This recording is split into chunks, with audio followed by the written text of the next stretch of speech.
माननीय श्री माजी आमदार तथा जिल्हाध्यक्ष चरणभाऊजी वाघमारे आणि समस्त मंच, जिल्हाध्यक्ष, संपूर्ण शेतचे तालुकाध्यक्ष, शहराध्यक्ष आणि आलेले राष्ट्रवादीमय परिवार,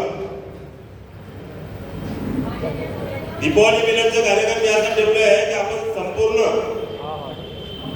राष्ट्रवादी परिवारातील सदस्य एकत्र होऊन विशेष निवडणुकीच्या चर्चा आणि येणाऱ्या निवडणुकीमध्ये चरणभाऊनी जे संभाव्य उमेदवार जाहीर केलं होतं मीनाताई पवनीकर,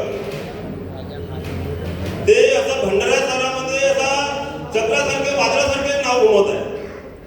जर युती झाली तर ते वार्ड क्रमांक 5 मधून लढणारच आहे. पण एक सर्वसाधारण महिलेचा आणि कामगार महिलेचा शरदचंद्र पवार गटातर्फे एक विश्वास ठेवून मान्य श्री चरणभाऊ वाघमारे यांनी त्यांचे नाव सुचवलं. मित्रांनो, येणाऱ्या निवडणुकांमध्ये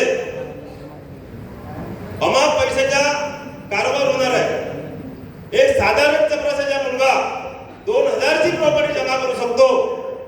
आणि आता बिवळे साहेबांनी म्हटलं का चाय बेचने वाला एक प्रधानमंत्री बन सकता है, तो एक मजदूर कामगार नगराध्यक्ष क्यों नहीं बन सकती.